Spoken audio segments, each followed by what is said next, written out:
close with this clip, and you got to give me about 15 minutes to show you this thing. And I started with the little video that Donald Trump posted about himself as a king in a jet fighter dropping fecal matter over American citizens. And do you remember how mad that you were when you discovered that Joe Biden was using the office of the vice president and then the office of president to make his children wealthy and to make himself wealthier?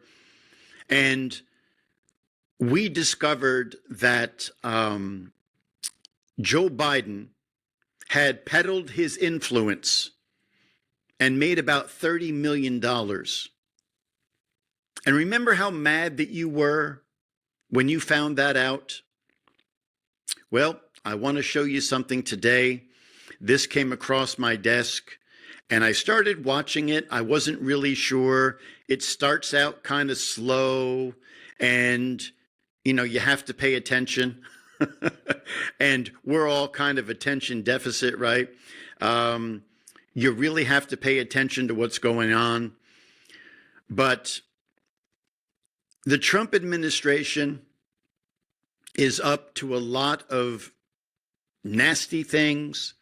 They're up to a lot of crooked things, and they're up to a lot of bad things. The other day, I posted an article about how Donald Trump is suing the Department of Justice for $230 million. Lori, could you put that link in the chat room, please? Donald Trump is suing the DOJ for $230 million. And I wrote an article about that and I posted about that. And I was a little surprised to see the overwhelming support among Christians for Donald Trump to sue the Department of Justice for $230 million. Evidently, nobody has been able to figure out that the government doesn't make money. The government doesn't produce anything that makes them money. You know where the money for government comes from? It comes from the American taxpayer, or they just create it. But by and large, the money that runs the United States government comes from the American taxpayer. So when I posted that article, there was a number of people who were cheering on Donald Trump. You go get him. You make them pay. Well, he's not going to make the Department of Justice pay. The DOJ doesn't have any money. Congress doesn't have any money. If he sues them for $230 million, you're going to pay for that. That comes from the taxpayer. That doesn't come from the government. So I want to show you this clip, and I'm really just, I may jump in once or twice, but I'm really just going to let this clip play. And I want to show you what this guy found out. And he's going to give you facts and figures. He's going to show you government websites and government briefings.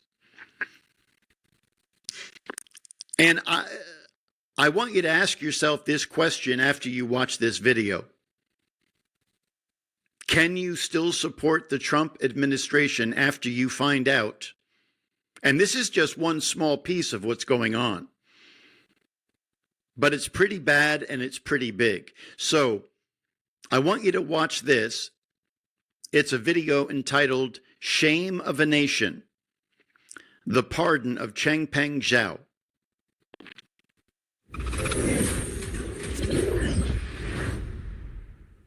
So right before making this video, as I sat down to watch The Wire, which I've been starting to get into lately a little bit, I heard some, shall we say, troubling news. I heard, or rather read on social media, that the Trump administration, namely Donald Trump himself, obviously, had pardoned a convicted crypto criminal named Changpeng Zhao. I'm probably butchering that. I think technically in Chinese you say the last name first, so it's more like Zhao Changpeng, but people normally call him CZ on social media, and that's a whole lot easier, so I'm going to do that. CZ was convicted of violating the Bank Secrecy Act, and his company, Binance, one of the largest crypto exchanges in the world, was not only given a criminal fine of $1.8 billion, but also subjected to a $2.5 billion order of forfeiture to settle 3 of their own criminal charges. These were guilty pleas, by the way, so when I heard that the administration had decided to pardon this particular crypto criminal, my eyebrows immediately began rising. Just to be absolutely sure, because you never really can tell when it comes to social media engagement farmers these days, I checked the official list of presidential clemency grants, and sure enough, there he is.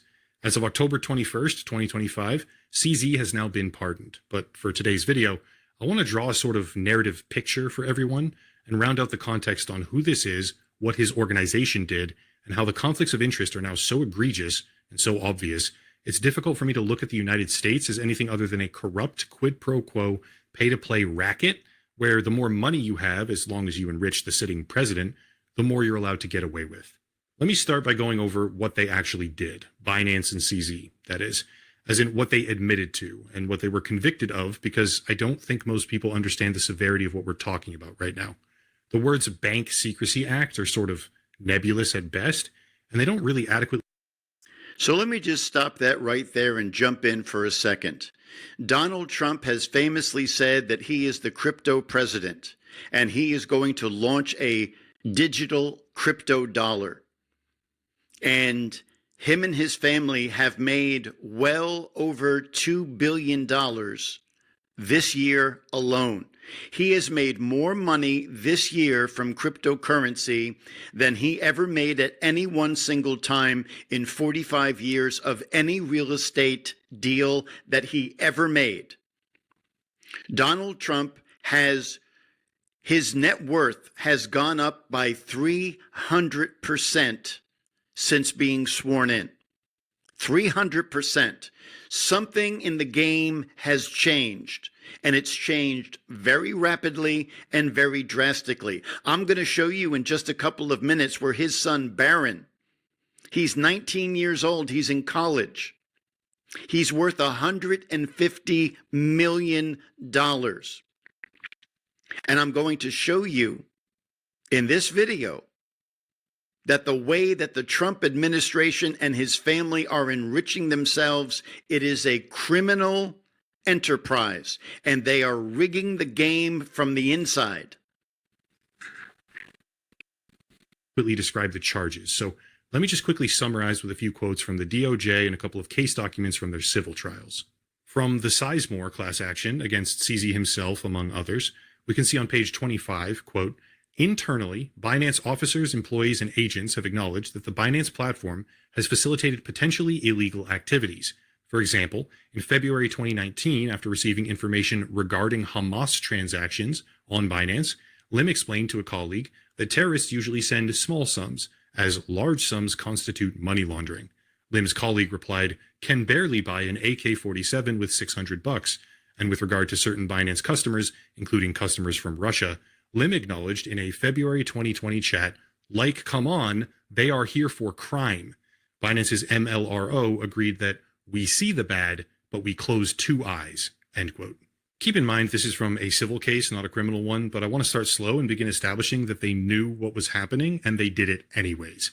Next up is the CFTC case, Commodity and Futures Trading Commission, against CZ and Binance, where we see on page 34, quote, Zhao agreed that Binance's PR messaging was critical, explaining in a meeting the next day that we need to finesse the messaging a little bit, and the message is never about Binance blocking US users because our public stance is we never had any US users. So we never targeted the US. We never had US users.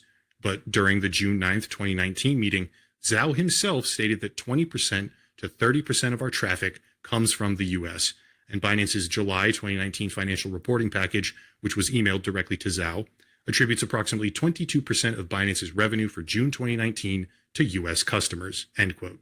Boring, sure, I know, I get it, but the point is that these people knew what they were doing. They lied in order to keep doing it, and if you then switch over to the US Department of the Treasury, we get a scathing summary of their criminal charges. This part is long, I get that, but there's a lot of people out there who don't seem to understand that this isn't just a random pardon for someone who was unjustly targeted, okay? It's not that. Quote, Binance willfully failed to report well over 100,000 suspicious transactions that it processed as a result of its deficient controls, including transactions involving terrorist organizations, ransomware, child sexual exploitation material, frauds, and scams. So what he's showing you is that this company called Binance, a cryptocurrency company, is a company that is conducting criminal enterprises, and they are supporting people who are members of terrorist organizations, people who launch ransomware attacks on millions of computers every year, and people who sell and distribute child sexual exploitation material. Binance is a bad, very bad organization. But the one redeeming feature that you're going to find that this company has is money.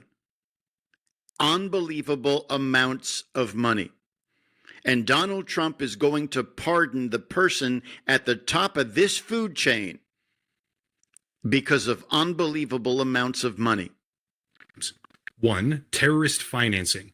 Binance failed to report the FinCEN transactions associated with terrorist groups including Al-Qaeda, the Islamic State of Iraq and Syria, ISIS, Hamas's Al-Qassam brigades, and the Palestinian Islamic Jihad, PIJ. 2. Ransomware. Despite being one of the largest receivers of ransomware proceeds and transacting in millions of dollars of ransomware proceeds from attacks involving at least 24 different strains of ransomware, Binance failed to report these transactions. 3. Child sexual abuse material, also known as CSAM. Binance never reported transactions with websites devoted to selling CSAM, including dark scandals. 4. Darknet markets, scams, and other illicit activity. Despite sending and receiving virtual asset proceeds from large-scale hacks, account takeovers, and darknet markets dealing in illegal narcotics, counterfeit and fraud-related goods and services, as well as other illegal contraband, Binance never reported any such transactions. End quote. Okay, we got through the long quotes, but please do keep in mind they pled guilty to all of these charges, okay? Leading to the largest Treasury and FinCEN penalty in American history, and even with the severity on full display here, CZ, the CEO and co-founder of Binance as a platform, only got 4 months in prison despite a 36-month recommendation. By the way, he finished serving that sentence in late 2024. So now, if you've been following along with this, and I told you it's a long clip, but here's where it gets very interesting. The person that Donald Trump pardoned, this CZ guy, he pardoned him after he served his prison time.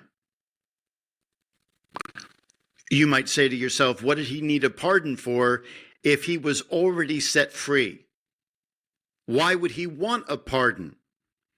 Well, you're going to find out what he did to get this pardon and why Donald Trump gave it to him, even though the term that he was sent to jail for was 100% completed. And that's the part, hopefully, that will wake you up and make you mad. I'll come back to that part. So what's next? Well, next we need to introduce a new company called World Liberty Financial, which was founded by sitting President Donald Trump and all of his male children. As a family, they own and control about 6.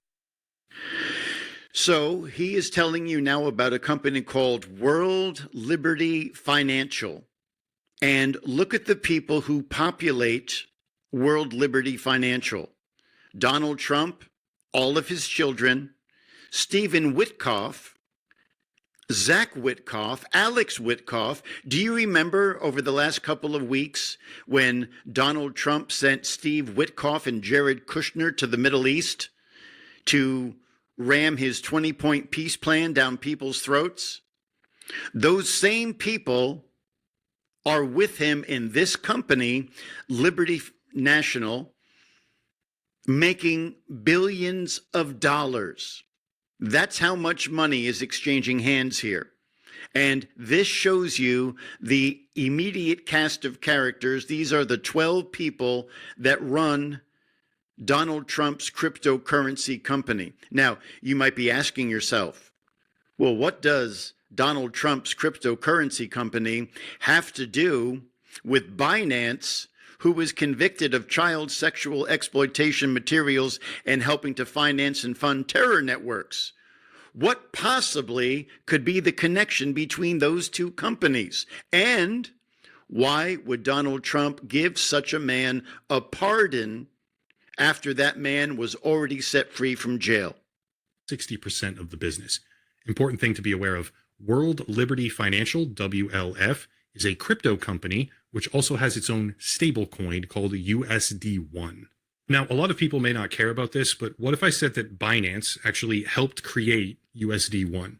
And what if I then clarified that Binance almost single-handedly helped legitimize the stablecoin by funding a $2 billion investment deal with it, while at the very same time, as in within days of that deal, CZ admits publicly that he applied for a presidential pardon? Are we starting to see the... So Donald Trump launches a stablecoin crypto company with the help of the founder of Binance, who funds terrorist networks. And at the same time that his stablecoin company is being launched, and this same company is going to put billions of dollars into the bank accounts of Trump family members and Witkoff family members, he's going to give a pardon to the Binance founder after he's set free from jail. And the reason why this guy wants this pardon will send chills down your spine. The conflict here. Also, it's a little bit complicated to explain, but USD1 is backed by US Treasuries, which means that as long as Binance doesn't redeem those 2 billion tokens, the Trump family is making something like $60 to $80 million per year as a result of the deal. There is a tangible financial benefit from the relationship for them, which begins to explain why the president's net worth has massively increased more than ever before while he's in office. Hint, it's because he's corrupt and he's using the country to enrich himself.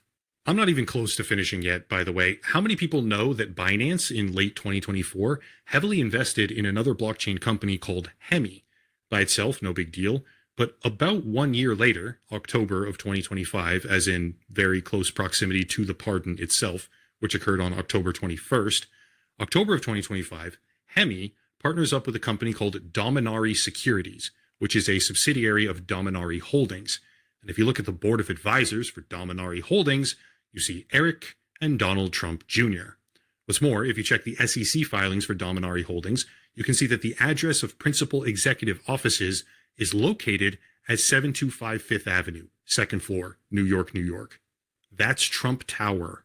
Not even a couple of weeks before the president pardons a convicted financial criminal, his two sons commingle investments with that criminal's business, not to mention the $2 billion deal already facilitated by the very same business in partnership with World Liberty Financial, which nets the family tens of millions of dollars per year. The conflict of interest right now is undeniable. So at this point, we have a very egregious conflict of interest that is generating just under $3 billion for the Trump family, for the Witkoff family. Now, do you remember how insanely mad that you were when you found out that Joe Biden had enriched himself and his family members to the tune of $30 million? Trump is doing it right now, and they're almost up to $3 billion through these backroom, interconnected, shady deals with these crypto companies that look like they're different on the surface, but in the back, they're all connected. Trump's children are board members. Still, I kept puzzling over something because CZ already served his sentence and he paid the fine. There's no material gain for him as a result of this pardon, so it would seem, other than reputation perhaps. So why did he apply for it? Honestly, I couldn't even remotely figure it out until I went back and read the plea agreement. In a Twitter statement, he stepped down as CEO following the plea, but the way that he framed the resignation was that he was doing the right thing. If you only read the statement itself and took his word as fact, you'd think that he chose this. But it just so happens that part of the guilty plea explicitly forced him to step down as CEO of Binance. Quote, defendant Binance has accepted the resignation of Zhao, its CEO, and prohibited him from any present or future involvement in operating or managing defendant's business. This prohibition begins as of plea acceptance and ends 3 years from the date a monitor is appointed. End quote. There it is. CZ getting a pardon effectively wipes out the guardrails that were put down previously, where the only material benefit to him is resuming some kind of control or authority at Binance. And all of this happens after not just one, but multiple high-profile business deals, directly and indirectly, with the president and his family. So that's why the guy wanted the pardon. He wanted the pardon so he could continue what his company just paid a $4 billion fine for, his criminal activity with all the other things that we previously mentioned. Now we've shown you the connection between Trump, his children, Witkoff, his children, and all the other contacts and connections in the back of the scene that connect Binance with Trump's crypto company and a half dozen other crypto companies. And we haven't even begun to discuss the possibility of insider trading. If you're the sitting president of the United States and you go from not knowing what cryptocurrency is to saying that you are now the crypto president and you're going to launch a crypto dollar, you conspire with known criminals to create a crypto company. I think that's insider trading right there. But now I'll show you the last missing piece of this puzzle. It gets even better, or worse, I guess. Remember when the crypto market crashed recently because of Donald Trump's tariff announcement directly? The same one that he rolled back on within like 2 days? Yep, sure thing. A huge amount of the reason why that crash was so intense for everyone was because Binance had issues.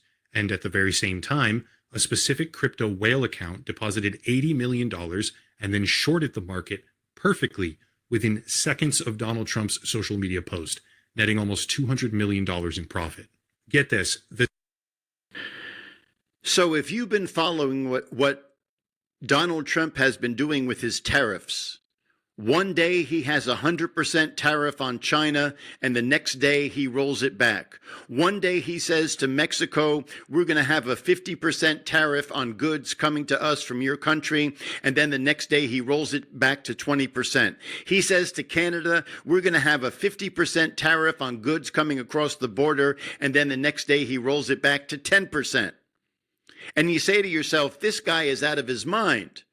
One day he's issuing these crushing tariffs, and then the next moment he's rolling them back. He goes back and forth and back and forth. Why would he do that? Because he is manipulating the market for financial gain. And only somebody who is sitting in the office of president who could make these sweeping executive decisions on things like tariffs could be doing this. And you're so busy debating whether or not tariffs are good or bad, whether they're a tax or not a tax. Is the Donald Trump tariff system helping or hurting the United States? And nobody is looking behind the scenes to see if market manipulation is going on. As it turns out, this is the reason behind the tariffs, to manipulate the market. And wait till you see how much money he makes by doing this. The same crypto whale who pulled off pinpoint accurate trading to the very second of the president's behavior also appears to be linked to a Polymarket account, which has only made one series of trades betting that yes, Donald Trump will pardon CZ, which he has. The trade is obviously massively in the green, although far less than the $200 million that he earned previously, igniting speculation that this trader has intimate insider knowledge of White House decision-making. I've seen arguments circulating that this couldn't possibly be the same person because they only made $56,000 from the trade, but something to consider is the fact that prediction market betting pools aren't actually all that big, so you can only really make as much money as other people are throwing down on the opposite side. On top of this, the volume on display for this one particular candidate, CZ, in a very long list of other potential betting options, is like 10 to 20 times higher than any of the others, which makes me think that yes, someone knew, just like someone very obviously knew about Trump's little tariff stunt to crash the market and made almost $200 million from it. Coincidentally, his youngest son is now worth $150 million at age 19 because of crypto. How does somebody who goes to college, he's 19 years old, how does his bank account suddenly have $150 million sitting in it? Is he a cryptocurrency genius? I don't think he is. Does he know a little bit about cryptocurrency? Sure he does. But does he know enough about cryptocurrency to put $150 million into the bank? No, he does not. How did that money get into his bank account? It all flows down from the top. It all flows down from Liberty Financial, connected to Binance and all these other crypto companies, with his dad, who's the president, manipulating the markets, crashing the markets, and causing crypto value to rise. They sell, they buy, they sell. And that's the real. Why do you think he posts a video of himself dumping crap on American citizens while he's wearing a king's crown? Well, because part of him believes that. Part of him has contempt for a section of America, obviously. But it's all about distracting you. You spend all your time talking about the distractions while he's making billions of dollars. What we are witnessing is the total degradation of ethical integrity in this country. And if you had any doubt about that, which some people still will, here's just one final tidbit, okay? Back when the Binance deal with World Liberty Financial initially happened, a series of letters were sent. A lot of people looked at it with skepticism. One letter to the Deputy Attorney General, one to Binance, and one to Zach Witkoff, co-founder of World Liberty. These letters requested more information, and one of them received a reply. That reply came from Baker Hostetler on behalf of World Liberty Financial, but more specifically, Teresa Goody Guillen, who represents World Liberty. Here's the problem. Teresa Goody Guillen, at the very same time that she represents the company, which is owned, founded, and controlled by the president and his family, at the very same fucking time, according to registered disclosures, she is lobbying on behalf of Binance. But not only that, she was also directly helping spearhead the pardon for CZ. Honestly, I don't even know what else there is to say at this point. I am ashamed of this country. I do not, for the life of me, understand how so many people are incapable of seeing the corruption on display. And I genuinely pray that we can excise this cancer before it metastasizes. But there's also not much else I can personally do other than make videos like this.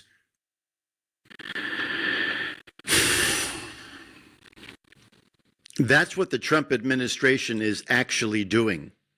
And everything he showed you was official government documents about every fact and figure that he gave you. He didn't give you his opinion until the very end. The Trump administration is 10 times more corrupt than anything that Barack Obama did, than anything that Joe Biden did, anything that Hunter Biden did. Do you remember how mad that you were when the Obamas got that $50 million Netflix contract to make movies? And remember how you screamed, oh, he's selling his office, his presidential power. He brings shame to the United States. And you were upset about a $50 million contract. Barron Trump is worth 3 times that from all this crypto shenanigans. Donald Trump and his family, Steve Witkoff and his family, they are making billions of dollars from crashing the markets, using this tariff scheme to do it. Just wait until he rolls out the digital dollar. Wait until he makes good on his promise. You know how much Donald Trump was worth when he was being prosecuted and he had to come up with $490 million to pay a fine. And he told the judge that he didn't have the money, that the rest of his money was tied up in like the real estate market. Do you remember when that was his position? He couldn't pay the fine because he didn't have the cash. How did he go from that to being worth over $7 billion? This is how he did that. And he hasn't even been in office for a year yet. He is just getting warmed up with the shenanigans that he's pulling off.